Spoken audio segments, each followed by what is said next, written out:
Sir ఏం చెప్తారు? సాక్షి ఆధారాలతో పాటు నిరూపించారంట మొత్తం పూర్తిగా కూడా. సో విశిష్టత, పవిత్రత, వీటన్నిటి గురించి జగన్మోహన్ రెడ్డి నిన్న తిరుమలకు సంబంధించి మాట్లాడారు. ఈ సాక్ష్యాధారాల చెప్తా ముందుగా ఏబిఎన్ యాజమాన్యానికి, పవన్ గారు, మీకు, మేడం జ్యోత్స్నా గారికి, మిత్రులు జయప్రకాష్ గారికి, ఈనాటి మన ఏబిఎన్ వీక్షకులందరికీ కూడా ముందుగా నమస్సుమాంజలి.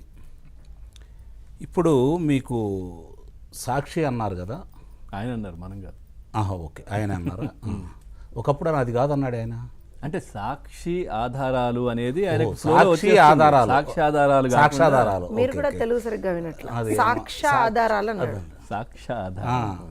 ఇప్పుడు ఇక్కడ మీరు ఒకటి గమనించుకోవాలి. నాకు ఒకటి గుర్తొస్తూ ఉంది. 2019 మార్చి 15 గుర్తొస్తూ ఉంది ఇప్పుడు ఆయన మాట్లాడుతూ ఉంటే. ఆ రోజు విశిష్టత ఏంటో చెప్పండి. 2019 మార్చి 15 సాక్షాత్తు వారి బాబాయ్ గారు వైఎస్ వివేకానంద రెడ్డి గారు హత్య సందర్భంగా అక్కడికి వచ్చేసి అక్కడికి ఉన్నటువంటి పోలీసులకు కానీ మిగిలిన వాళ్ళకి కానీ వైద్యులు కానీ చెప్పకముందే గొడ్డలితోటి వాళ్ళ బాబాయ్ గారిని ఏ విధంగా అయితే ఎన్ని దెబ్బలు వేశారో, ఎట్లా వేశారో తన కళ్ళ ముందు జరిగినట్టుగానే, లేకపోతే తను చెప్తే వాడు చేసినట్టుగానో చెప్పాడు. గుర్తుందా మీకు? అవును. అదే తర్వాత ఇప్పుడు సిబిఐ విచారణలో కావచ్చు, లేకపోతే మామూలు సిట్లో కావచ్చు, అన్నీ అయ్యి బయటకు వస్తానే ఉన్నాయి కదా. కాబట్టి ఇక్కడ కూడా మీరు చాలా స్పష్టంగా ఆయన ఇవన్నీ చెబుతున్నాడు అంటే ఆయన ఆధ్వర్యంలో జరిగినాయి అనే దానికి బలమైన ఆధారాలు ఆయనే ఇస్తున్నాడు. బయట వాళ్ళు ఎవరు చెప్పుకోవట్లే. ఇది దాని గురించి వేరే ఆలోచన లేదు. శుద్ధపూస, వెన్నపూస ఆయన. ఇప్పుడు ఏ సంబంధం లేదని చెబుతున్నాడు. ఇంకో మాట కూడా అన్నారు కదండి నిన్న. ధర్మారెడ్డి గారు ఎవరు, సుబ్బారెడ్డి గారు ఎవరు, కరుణాకర్ రెడ్డి గారు ఎవరు? గతంలో ఒకసారి అన్నాడు గాలి జనార్దన్ రెడ్డి గారు ఎవరో నాకు తెలియదని చెప్పాను.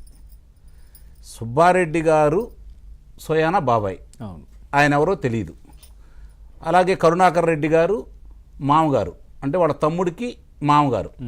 సహజంగానే తమ్ముడికి మామగారు అంటే ఈయనకు కూడా మామగారు అవుతారు కదా. అలాగే ఆయన బావగారు, అంటే బావ, బాబాయి, మామగారు తెలియదు అన్నాడు. తప్పేం లేదు. ఎందుకంటే తల్లిని కాదన్నాడు, చెల్లిని కాదన్నాడు, బాబాయ్ గారి గురించి పట్టించుకోలేదు. బాబాయ్ గారు అమ్మాయి గురించి పట్టించుకోని వాడు ఈరోజు వీళ్ళందరిని కూడా మా వాళ్ళని ఎలా చెప్పుకుంటాడు చెప్పండి? మామూలుగా సహజంగానే ఎప్పుడు చెప్పేవాడంటే ఇదే కనుక ఎన్నికల సమయం వచ్చినప్పుడైతే వాళ్ళు ఎన్నికల్లో నిలబడతా ఉంటే అప్పుడు వాళ్ళ భుజం మీద చెయ్యి వేసి సౌమ్యుడు, అంతంత మాత్రమే, మంచివాడు అని చెప్పుండేవాడు. అంతేగాని ఇలాంటి విషయాలు వచ్చేసరికి దాని గురించి అసలు నాకు సంబంధం లేదంటాడు. నిన్న చాలా స్పష్టంగా ఎప్పుడైతే న్యాయస్థానం వాళ్ళు, న్యాయమూర్తి గారు ఇద్దరు దిశభ్య న్యాయస్థానం నుంచి ఏ విధంగా అయితే బయటకు వచ్చిందో దాన్ని చూసుకొని ముందు ఒక అరగంట, గంట విచ్చలవిడిగా రెచ్చిపోయారు.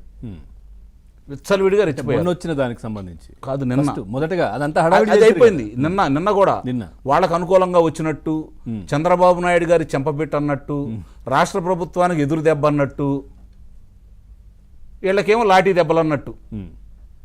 మీకు అర్థమైందా? అట్లా ముందుగా వాళ్ళు ఉదాహరించుకొని, ఊహించుకొని రకరకాలుగా మాట్లాడారు. కానీ తీర్పు స్పష్టంగా వచ్చిన తర్వాత, గంట తర్వాత, ఇలాంటి అధికార ప్రతినిధుల చేతుల్లోకి, మిగిలిన న్యాయవాదుల చేతుల్లోకి వచ్చిన తర్వాత, దాని వివరాలన్నీ చూసిన తర్వాత వాళ్ళు సహజంగానే మనం అనకూడదు, అలాంటి చెప్పు తీసుకుని కొట్టారు. వాళ్ళు అలాంటి చెప్పు తీసుకుని కొట్టారు. ఎందుకు కొట్టారయ్యా అంటే సుబ్బారెడ్డి అనే వ్యక్తి గతంలో తిరుమల తిరుపతి దేవస్థానానికి చైర్మన్గా వ్యవహరించారన్న విషయాన్ని దాచిపెట్టి న్యాయస్థానాన్ని ఆశ్రయించాడు. అవును, న్యాయమూర్తి అడిగారు కదా, ఏంటి మీ గురించి రాయలేదని చెప్పి. అంటే దేవుడికి సంబంధించి దీన్ని మా న్యాయస్థానాలను మీరు రాజకీయాలకు ఉపయోగించుకుంటున్నారా అని చెప్పని నేను చెప్పిన చెప్పు తీసుకుని కొట్టారు. వాళ్ళని ఉద్దేశించి అంటే ఇది వీళ్ళకి కలుపుతున్నారు. అంటే ఇప్పుడు వాళ్ళు ఏంటంటే వాళ్ళకి జరిగేవన్నీ ముందు చెప్తూ ఉంటారు అనమాట. సహసిద్ధంగా వాళ్ళకి అలవాటు అది. వాళ్ళు ఏం చేయాలనుకుంటున్నారో, ఏం చేస్తున్నారో, వాళ్ళకి ఏమి అభియోగాలు వస్తాయో వాళ్ళకి క్షుణ్ణంగా తెలుసు. ఇప్పుడు ఇక్కడ మనం ఒకటి కనుక మనం గమనిస్తూ ఉంటే, నిన్న తర్వాత కరుణాకర్ రెడ్డి గారు, సుబ్బారెడ్డి గారు, వాళ్ళిద్దరు మాట్లాడింది కూడా మీరు ఎందుకంటే వాళ్ళు బాగా ఫాలో అవుతారు కదా, నేను స్వాగతిస్తున్నాను. నేనైతే వాళ్ళ మాటలు వినలేక ఆ వచ్చిన తర్వాత పేపర్లో చూసుకున్నా, లేకపోతే చెవుల ద్వారా వినటమే జరిగింది. ఎందుకంటే ఆ రూపరావళ్యం నేను తట్టుకోలేను. వాళ్ళ హావభావాలు, రూపరావళ్యాలు అవన్నీ చూస్తే నాకు వేరే ఆలోచన వస్తూ ఉంటుంది. అందుకని చెప్పని ఇంటర్ వరకే నా బాధ్యత. ఓకే. వినేటప్పుడు కరుణాకర్ రెడ్డి గారు చాలా వివరంగా చెప్పాడు. చెప్పినప్పుడు పవన్ స్వామీజీ అనే పదాన్ని కూడా ఉపయోగించాడు నిన్న. మీరు గమనించారో లేదు? అవును. పవన్ స్వామీజీ అని చెప్పని ఉపయోగించిన దానికి ఎగతాళి చేయడం. మేడం గారు గతంలో ఆయన వచ్చేటప్పుడు చాలామంది స్త్రీలు పాదాల మీద పడ్డారు, గుర్తుందో లేదో మీకు? అంటే అంటే వాళ్ళు కావాలని కొంతమంది నియమించుకొని ఆ విధంగా ప్రచారం చేసుకోవడం కోసం చేసిన కార్యక్రమాలు. ఇప్పుడు సుబ్బారెడ్డి గారు కానీ వాళ్ళు కానీ ఒకళ్ళ మీద ఒకళ్ళు వేసుకుంటున్నారు. ఇప్పుడు నాకు అర్థం కాదు ఏంటంటే, ఈ సమస్య వచ్చింది, ఇక్కడ కల్తీ జరిగిందని చెప్పని తిరుమల తిరుపతి దేవస్థానం ఈ ప్రభుత్వం నియమించినటువంటి శ్యామలరావు గారు 2 పర్యాయాలు పత్రికా సమావేశాలు కావచ్చు, ప్రసార మాధ్యమాలకు వచ్చి మాట్లాడారు. గతంలో వీళ్ళ ఆధ్వర్యంలో వాళ్ళ బావగారు జగన్మోహన్ రెడ్డి గారి బావగారు, అర్హుడు కాకపోయినా నియమించబడ్డ ధర్మారెడ్డి గారు ఇంత జరుగుతూ ఉంటే ఈ 15 రోజుల నుంచి ఎక్కడికి వెళ్ళాడు? నాకు చిన్న అనుమానం వస్తూ ఉంది. గతంలో వీళ్ళ మీద అభియోగాలు వచ్చిన సందర్భంగా సాక్షులందరూ కనుమరుగైపోయారు. ఈయన ఉన్నాడా లేడా? వాసుదేవరెడ్డి గారు ఏమైపోయాడు?